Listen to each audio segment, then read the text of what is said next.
ബംഗ്ലാദേശിലെ മുൻ ആർമിയുടെ ജനറൽ അദ്ദേഹത്തിൻ്റെ ഒരു പ്രസ്താവന ഇപ്പോൾ വിവാദമായിരുന്നു. ALM ഫസലുർ റഹ്മാനാണ്.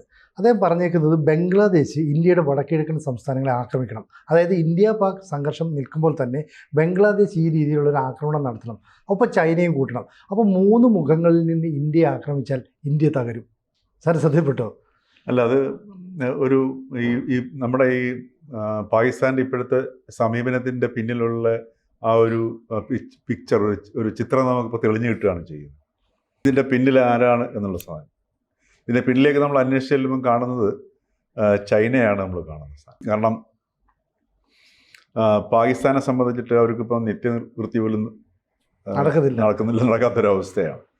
ഇതിനിപ്പോൾ അടുത്ത IMF ലോണിന് വേണ്ടിയിട്ട് കാത്തിരിക്കുകയാണ് ചെയ്യുന്നത്. ബെയിലൗട്ട് അവിടുന്ന് എങ്ങനെയെങ്കിലും കുറച്ച് കാശ് കിട്ടിയെങ്കിൽ മാത്രമേ അവർക്ക് നിലനിൽക്കാൻ പറ്റുള്ളൂ. അപ്പോൾ അതിനെ ഇപ്പോൾ ഇന്ത്യ എതിർക്കുമെന്ന് പറയുന്നുണ്ട്. അപ്പോൾ ഇങ്ങനൊരു സാഹചര്യത്തിൽ ഇപ്പം ഈ റഹ്മാൻ റിട്ടയർഡ്, അയാൾ ഈ ബംഗ്ലാദേശ് റൈഫിൾസ് എന്ന് പറയുന്ന നേരത്തെ ഉണ്ടായിരുന്ന ആ സേനയുടെ മേജർ ജനറൽ ആയിരുന്നു ഈ റഹ്മാൻ, ഈ ഫസലുർ റഹ്മാൻ. അദ്ദേഹം യൂനുസിൻ്റെ ഏറ്റവും അടുത്ത കക്ഷിയാണ്. അതായത് യൂനുസിൻ്റെ ശബ്ദമാണ് ഇപ്പോൾ റഹ്മാനിലൂടെ നമ്മൾ കേട്ടിരിക്കുന്നത്. ഇപ്പോൾ ഈ ബംഗാൾ റൈഫിൾസ് മാറിയിട്ട് ഇപ്പം ബോർഡർ ഗാർഡ് ബംഗ്ലാദേശ് എന്ന് പറഞ്ഞ ആ സേനയായിട്ട് മാറിയിരിക്കുകയാണ്. അപ്പോൾ ഇതിൻ്റെ വളരെ വ്യക്തമായൊരു സൂചനയാണ് ഈ ഏതാനും ആഴ്ചകൾക്ക് മുമ്പ് അല്ലെങ്കിൽ ഒരു മാസത്തിന് മുമ്പ് മുഹമ്മദ് യൂനുസ് ചൈനയിൽ പോയി പറഞ്ഞത്. ഈ ഇന്ത്യയുടെ വടക്ക് കിഴക്കൻ സംസ്ഥാനങ്ങളിൽ ഒറ്റപ്പെട്ട് കിടക്കുന്ന സംസ്ഥാനം ലാൻഡ് ലോക്ക്ഡ് ആണ്, കടലുമായിട്ട് യാതൊരു കണക്ഷൻ സാമീപ്യവുമില്ല, ഞങ്ങളാണ് കടലിൻ്റെ കാവൽക്കാർ, അത് നന്നായിട്ട് ചൈനയ്ക്ക് ഉപയോഗിക്കാമെന്നാണ് പറഞ്ഞിരിക്കുന്നത്. അതിൻ്റെ തൊട്ട് പിന്നാലെയാണ് ഈ നമ്മുടെ കോഴിക്കഴുത്ത് എന്ന് പറയുന്ന സിലിഗുരി കോറിഡോർ. 22 കിലോമീറ്റർ നീളം വീതി മാത്രമേ ആ കോറിഡോറിനുള്ളൂ. ആ കോറിഡോറിനോട് തൊട്ട് ചേർന്ന് ബംഗ്ലാദേശിൽ ചൈനയുടെ എയർഫീൽഡ് വരാൻ പോകും. ഈ ലാൽ മോണിഹാട്ട് എന്ന് പറയുന്ന ആ സ്ഥലത്ത് ചൈനയുടെ എയർഫീൽഡ് വരുന്നു. അത് ഈ ഒക്ടോബറിൽ പണി ആരംഭിക്കുന്നു. അതിൻ്റെ കോൺട്രാക്ട് കൊടുത്തിരിക്കുന്നത് പാകിസ്ഥാനിലുള്ള അവർക്കാണ് സബ് കോൺട്രാക്ട് കൊടുത്തിരിക്കുന്നത്. അപ്പോൾ ഇതിന് തൊട്ട് മുമ്പാണ്, അത് സമാന്തരമായിട്ട് തന്നെയാണ് ബംഗ്ലാദേശും പാകിസ്ഥാനും തമ്മിൽ 1971 യുദ്ധത്തിന് ശേഷം വീണ്ടും ഒരു തമ്മിൽ വളരെ സൗഹൃദമാവുന്നു. ബംഗ്ലാദേശിലെ വംശഹത്യക്ക് പാകിസ്ഥാൻ മാപ്പ് വരണമെന്ന് പറഞ്ഞെങ്കിലും അങ്ങനെ ജസ്റ്റ് ആ ഒരു എന്താ പറയുക, ആ ഒരു ജാള്യത മറയ്ക്കാൻ വേണ്ടിയിട്ടുള്ള ഒരു ശ്രമത്തിൻ്റെ ഭാഗമായിട്ടാണ് അത് പറഞ്ഞത്. അപ്പോൾ ഇതിങ്ങനെ പറയുന്നു. ഇതിന് തൊട്ട് പിന്നാലെ ഇപ്പോൾ പാകിസ്ഥാനും ബംഗ്ലാദേശും തമ്മിൽ ഇപ്പം ബംഗ്ലാദേശിന് സ്വന്തമായിട്ട് നിൽക്കാൻ പറ്റുന്നില്ല, പാകിസ്ഥാനും നിൽക്കാൻ പറ്റുന്നില്ല. ആ ഒരു സാഹചര്യത്തിൽ ഈ ഇരു രാജ്യങ്ങളും അങ്ങോട്ടും ഇങ്ങോട്ടും ഒന്ന് വിമാനത്തിൽ യാത്ര ചെയ്യണമെങ്കിൽ പോലും കാശില്ലാത്തൊരവസ്ഥയിലാണ് 2 രാജ്യങ്ങൾ നിൽക്കുന്നത്. അപ്പോൾ അത്തരം ഒരു സാഹചര്യത്തിൽ 2 രാജ്യങ്ങൾ ഒന്നിച്ചു വന്നു എന്ന് പറയുന്നത്, അപ്പോൾ നമ്മൾ അതിനെ ആലോചിക്കണം എന്തുകൊണ്ടാണ് അതിൻ്റെ പിന്നിൽ നിന്ന്. അപ്പോൾ ഇവിടെ അതിനുശേഷം ഈ പഹൽഗാം ആക്രമണം വരുമ്പോഴാണ് ഈ ചിത്രം ഒന്ന് പൂർത്തിയാവുന്നത്. അപ്പോൾ ഇന്ത്യയെ പ്രകോപിപ്പിച്ചിട്ട് ഇന്ത്യ ഒരു യുദ്ധത്തിലേക്കോ അതല്ലെങ്കിൽ ഒരു മിലിറ്ററി ആക്ഷനിലേക്ക് പോവുകയാണെന്നുണ്ടെങ്കിൽ ഇൻഡോ പാക് ബോർഡർ, അതോടൊപ്പം തന്നെ നമ്മുടെ വടക്ക് കിഴക്കൻ ബോർഡർ 3500 കിലോമീറ്ററോളം 4000 ഇഷ്ടം കിലോമീറ്ററോളം ദൈർഘ്യമുള്ള ഒരു ബോർഡറാണ് ബംഗ്ലാദേശുമായിട്ടുള്ളത്. അപ്പോൾ ഇന്ത്യയുടെ ആ ഒരു പാകിസ്ഥാനുമായിട്ട് എന്തെങ്കിലും ഒരു പ്രശ്നം ഉണ്ടാവുകയാണെങ്കിൽ ഇന്ത്യക്ക് ഈ വടക്ക് പടിഞ്ഞാറും വടക്ക് കിഴക്കും ഒരേ ജാഗ്രത ഉണ്ടെങ്കിൽ മാത്രമേ പറ്റുള്ളൂ.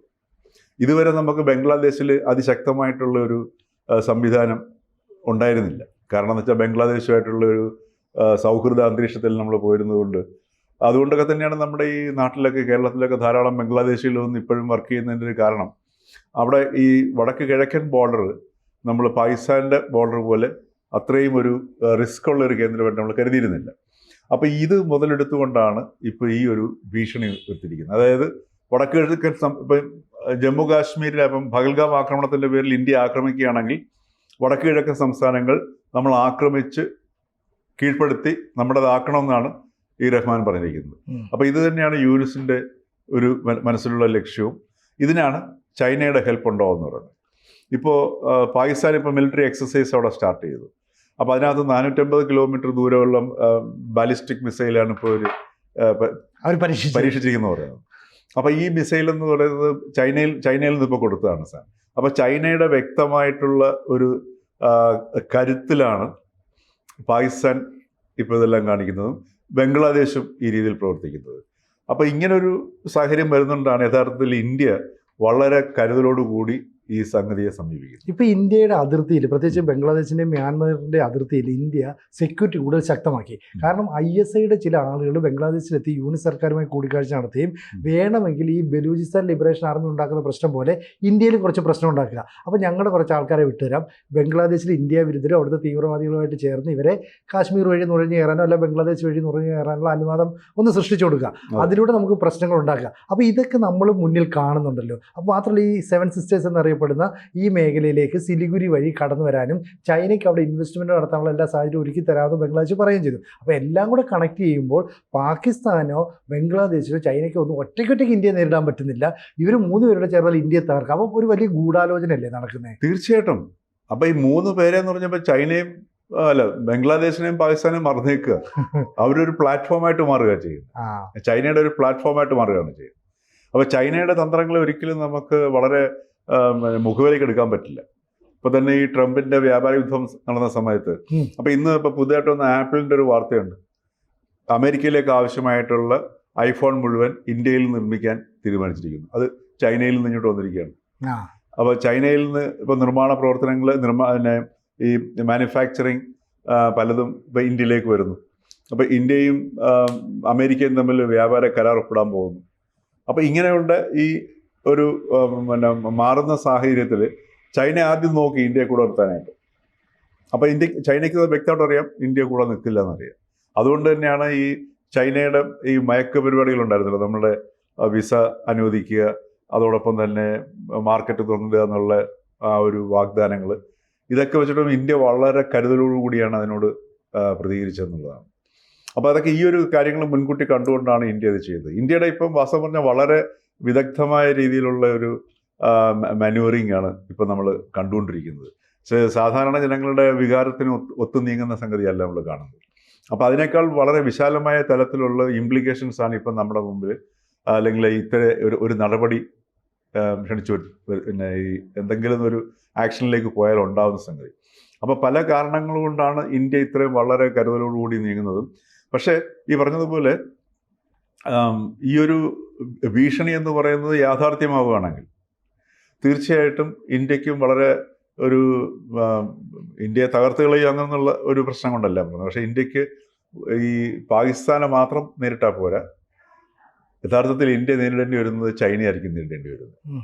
അപ്പോൾ അത്തരം ഒരു സാഹചര്യത്തിലേക്ക് പോകാതിരിക്കാനും അതേ സമയത്ത് പാകിസ്ഥാനെ ഒരു നല്ല ഗംഭീരമായ ഒരു പാഠം, ഇനി മേലാൽ ഇത്തരത്തിലുള്ള ഭീകരപ്രവർത്തനങ്ങൾക്ക് പ്രോത്സാഹിപ്പിച്ചാൽ ഭീകരപ്രവർത്തനം ഇന്ത്യയിൽ നടത്താതിരിക്കാൻ വേണ്ടിയിട്ടുള്ള ഒരു ശ്രമത്തിലേക്കാണ് ഇപ്പോൾ യഥാർത്ഥത്തിൽ ഇന്ത്യ ഫോക്കസ് ചെയ്യുന്നത്. ശരിക്കും ഇന്ത്യ ഈ പാകിസ്ഥാൻ എന്ന് പറയുന്ന രാജ്യത്തെ അറ്റാക്ക് ചെയ്യാനല്ല ശ്രമിക്കുന്നത്. ഇപ്പോൾ ISIയുടെ നേതൃത്വത്തിലുള്ളവരെ, അല്ലെങ്കിൽ സൈനിക മേധാവി അസിം മുനീറിനെ, അല്ലെങ്കിൽ അതുപോലെ ISIയുടെ തീവ്രവാദ സംഘങ്ങൾക്ക് നേതൃത്വം നൽകുന്ന ആളുകളെ, ഇവരെയൊക്കെ ടാർഗറ്റ് ചെയ്ത് തീർക്കുക, അതിനുശേഷം നമുക്ക് അവർക്ക് തിരിച്ചടി കൊടുക്കുക എന്നുള്ള രീതിയിലാണ്. അപ്പോൾ നമ്മളുടെ ലക്ഷ്യം ഇതായതുകൊണ്ടാണ് എന്തുകൊണ്ടാണ് നമ്മൾ തിരിച്ചടിക്കാത്തത് എന്നുള്ള പലരുടെയും ചോദ്യങ്ങൾക്ക് കൃത്യമായി ഉത്തരം വരാത്തത്. മാത്രമല്ല മോദി പറഞ്ഞിട്ടുണ്ട് സൈന്യത്തിന് പൂർണ്ണ അധികാരം കൊടുത്തിട്ടുണ്ട്, അവർക്ക് സമയം നോക്കി അടിക്കാമെന്നുള്ളത്. അപ്പോൾ അതിന് വേണ്ടിയിട്ട് നമ്മൾ കാത്തിരിക്കുകയല്ലേ. തീർച്ചയായിട്ടും അതാണ് പറഞ്ഞത്. അതിൽ വളരെ വ്യക്തമായിട്ടുള്ള ഒരു പ്രൊഫഷണൽ അപ്രോച്ച് തന്നെ നമ്മൾ എടുത്തിരിക്കുന്നത് ഇവിടെ. കാരണം സൈന്യത്തിന് പൂർണ്ണമായൊരു സ്വാതന്ത്ര്യം കൊടുത്തിരിക്കുന്നു. തീർച്ചയായിട്ടും ഈ പറഞ്ഞതുപോലെ സൈന്യത്തിൻ്റെ സ്വാതന്ത്ര്യമാണെങ്കിൽ പോലും ഒരു പൊളിറ്റിക്കൽ ഡിസിഷൻ ഇല്ലാതെ സൈന്യവും ചെയ്യില്ല സാർ. അപ്പോൾ ഇത് പൂർണ്ണമായിട്ടും നമ്മളുടെ അജിത് ഡോവലിൻ്റെ നേതൃത്വത്തിലുള്ള ദേശീയ സുരക്ഷാ സംവിധാനം അല്ലെങ്കിൽ കേന്ദ്ര സർക്കാർ തന്നെ ഇത് മോണിറ്റർ ചെയ്യുകയും അത് കൃത്യമായി ഒരു പൊളിറ്റിക്കൽ ഡിസിഷൻ തന്നെ ആയിരിക്കും യഥാർത്ഥത്തിൽ ഉണ്ടാവുക. പക്ഷേ ഒരു ആക്ഷനിലേക്ക് പോകുമ്പോൾ അത് എപ്പോഴും അത് മിലിറ്ററി ആക്ഷൻ ആയിരിക്കും.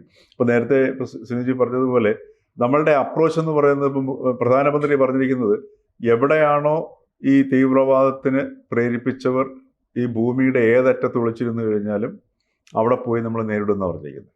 അപ്പോൾ വളരെ ഷാർപ്പായിട്ടാണ് പറഞ്ഞിരിക്കുന്നത്. ഇതിൻ്റെ പിന്നിലുള്ള വ്യക്തികളെ, അതിനിപ്പം ആസിഫ്, മറ്റേ ഹുസൈൻ ആണെങ്കിലും, ആസിഫ്, അതെ, ഹഫീസ് സയ്യിദ് ആണെങ്കിലും, അതേപോലെ തന്നെ അസിം മുനീർ ആണെങ്കിലും, അതുകൊണ്ടാണ് ഇവരൊക്കെ ഇപ്പം വളരെ ഒളിസംഗതങ്ങളിലേക്ക് പിൻവാങ്ങിയിരിക്കുന്നത്. അപ്പോൾ ആ ടാർഗറ്റഡ് അറ്റാക്ക് ഉണ്ടാകും എന്നുള്ളത് ഈ കഴിഞ്ഞ ഒരു 3-4 വർഷമായിട്ടുള്ള ചരിത്രം എടുത്ത് നോക്കിക്കഴിഞ്ഞാൽ പാകിസ്ഥാനും ബംഗ്ലാദേശിനും ചൈനയ്ക്കും എല്ലാവർക്കും മനസ്സിലാകുന്ന ഒരു യാഥാർത്ഥ്യമാണ് സാർ. അപ്പോൾ എന്തായാലും ഈ ബംഗ്ലാദേശ് ജനറലിൻ്റെ ഈ വാക്കുകളെ നമ്മൾ അട്ടും ലഘൂകരിച്ച് കാണേണ്ട എന്നാണ് അർത്ഥം അല്ലേ? അല്ല, അത് നമ്മുടെ ഒരു യാഥാർത്ഥ്യം കൂടിയാണ്. ഇപ്പോൾ ഈ ഒരു അറ്റാക്കിലേക്ക് പോയി കഴിഞ്ഞാൽ നമുക്ക് ഇൻഡോ പാക് ബോർഡറിനെ ശ്രദ്ധിക്കുന്നതിനേക്കാൾ കൂടുതൽ ജാഗ്രത നമുക്ക് ഇന്ത്യ ബംഗ്ലാദേശ് അതിർത്തിയിൽ വേണ്ടി വരും. മുൻപായിരുന്നെങ്കിൽ അതിൻ്റെ ആവശ്യമില്ല. മാത്രമല്ല ഇപ്പം നമുക്ക് ഒരേപോലെ തന്നെ, കാരണം നേരത്തെ സുനിജി പറഞ്ഞതുപോലെ ഇപ്പോൾ നുഴഞ്ഞുകയറ്റം ഏറ്റവും സാധ്യമാവുന്ന ഒരു സ്ഥലമാണ് ഇന്ത്യ ബംഗ്ലാദേശ് അതിർത്തി എന്ന് പറയുന്നത്.